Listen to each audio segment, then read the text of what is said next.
All right. Bertrand Russell, an English logician, once said, "The atomic bomb embodies the result of a combination genius and patience as remarkable as any in the history of mankind." My claim is that the Manhattan Project has helped mankind. This is because the Manhattan Project helped us get to the end of World War II. It also was key in the development of nuclear power, and also it led to an attack deterrent during the Cold War. For those who don't know, the Manhattan Project was when the U.S. Put money into research for nuclear power and nuclear energy. The Manhattan Project led to the end of World War II because it led to the creation of the atom bomb. Saved many soldiers' lives because they didn't have to invade mainland Japan. It would have led to almost 1 million soldiers' lives. This is from the History Learning Site and World War II Pacific. And this isn't even counting Japan, who lost 10 million, almost. The reason why Japan was said to be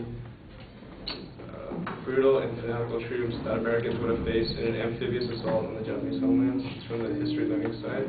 The Japanese were soldiers that would fight to the death to protect their land. Iwo Jima was a good example where the Americans invaded their island, and there were 22,000 Japanese there, and they only took 212 prisoners. Although the atomic bombs were built, they weren't planned to be used.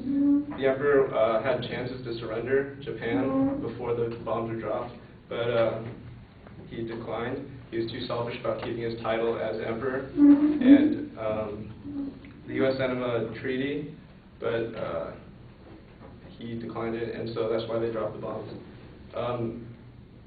From the making of the atomic bomb, the bomb was to prove to Japan that the Potsdam Declaration meant business. It was to shock them to surrender. If the bombs were not dropped, many more people could have died. If it wasn't for the atomic bombs, the emperor would have felt threatened enough to surrender. He felt that there was no way of winning the war since the bombs were dropped. Although the Manhattan Project led to the end of World War II, the research was also key in nuclear power. After World War II had ended, people had realized the power that came with nuclear fission, and Russia was one of the countries that recognized this.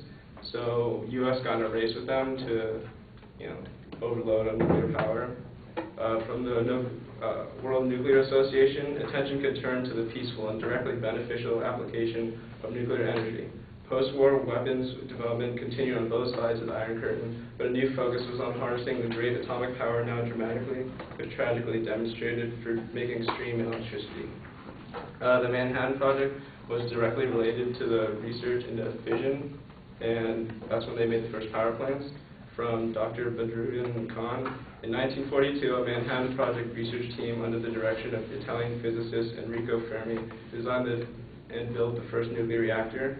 The reactor had been built as a research instrument to learn more about nuclear fission and a step in building the atomic bomb. After the war, the principles of Fermi's nuclear reactor were used to construct the world's first nuclear power plants. The Manhattan Project was key in the development of nuclear fission.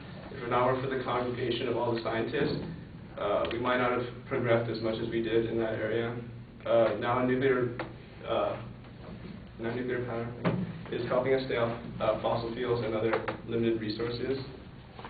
Dr. Badruddin Khan, at the beginning of the 21st century, 104 commercial nuclear power reactors in 31 states accounted for 22% of the total electricity in the U.S.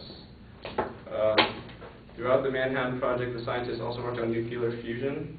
It's from Britannica. The fusion process has been studied in order to understand nuclear matter and forces, to learn more about the nuclear physics of stellar objects, and to develop thermonuclear weapons. From researching fusion, we have learned more about nuclear matter and forces.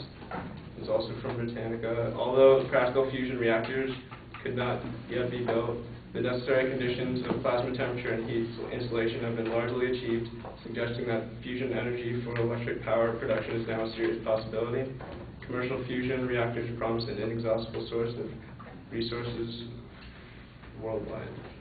The Manhattan Project was also key in the development of nuclear power, and also used as an attack deterrent during the Cold War. thought of mutual aid destruction helped keep peace during the Cold War when Russia was threatening to attack the U.S.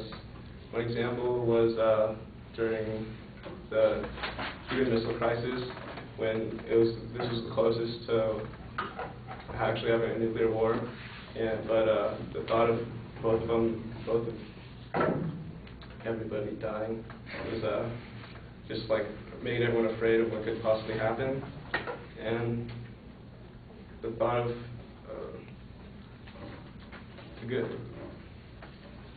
nuclear physicist Alvin Weinberg told the Senate's Special Committee on Atomic Energy in December 1945, atomic power can cure as well as can kill. It can fertilize and enrich a region as well as devastate it.